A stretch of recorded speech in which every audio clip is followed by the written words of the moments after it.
पती पत्नीच्या नात्याला काळीमा फासणारी घटना समोर आल्यानंतर खळबळ उडाली। पत्नीनं असा काटा काढला की कुटुंबियांनाही याची कल्पना नाही आली। चॅनलवरती नवीन असाल तर मराठी न्यूजला जरूर सबस्क्राइब करा। लोकेंद्र वडील नंदलाल आणि पत्नी अंजली कुशवाह यांच्यासोबत राहत होता। गुरुवारी तिच्या मावशीचा मुलगा नंदू हा अंजलीला भेटायला आला होता।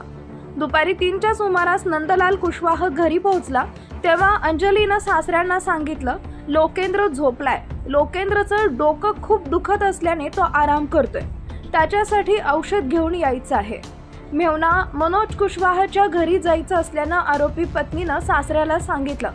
सासरे नंदलाल औषध घेण्यासाठी गेले आणि काही वेळानं ते घरी परतले तेव्हा घरात शांतता होती। सगळे लाईट बंद होते। सून आणि नंदू घरी नव्हते। लोकेंद्र खोलीच्या आत बेडवर पडलेला होता। मुलगा लोकेंद्रला उठवण्याचा प्रयत्न केला, मात्र कोणतीच हालचाल न झाल्याने सासरे घाबरले आणि त्यांनी तातडीनं रुग्णालयात दाखल केलं। डॉक्टरांनी पीडित पतीला मृत घोषित केलं। मृतदेह घेऊन ते घरी पोहोचले आणि ते अंतिम संस्कारासाठी नेण्याची तयारी करू लागले।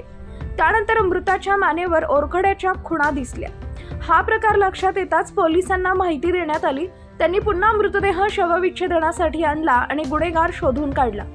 पत्नीच खरा गुन्हेगार असल्याचं पोलिसांसमोर आलं।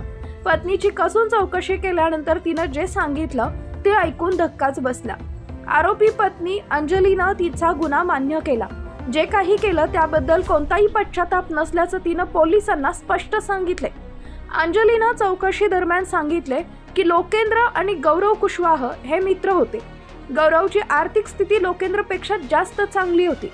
त्यातून आमचे एकमेकांवर जीव जडला।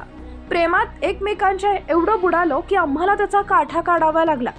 प्रेमासाठी मी लोकेंद्रला आमच्या मार्गातून कायमचं काढून टाकलं, अशी कबुली तिनं पोलिसांसमोर दिली। पोलिसांनी गौरव आणि अंजलीला बेड्या ठोकले।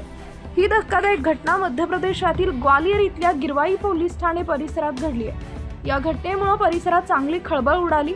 अनैतिक प्रेमातून पत्नीनं नवऱ्याचा मासे खायला घालून काटा काढल्याने दोन्ही कुटुंबियांनाही मोठा धक्का बसला।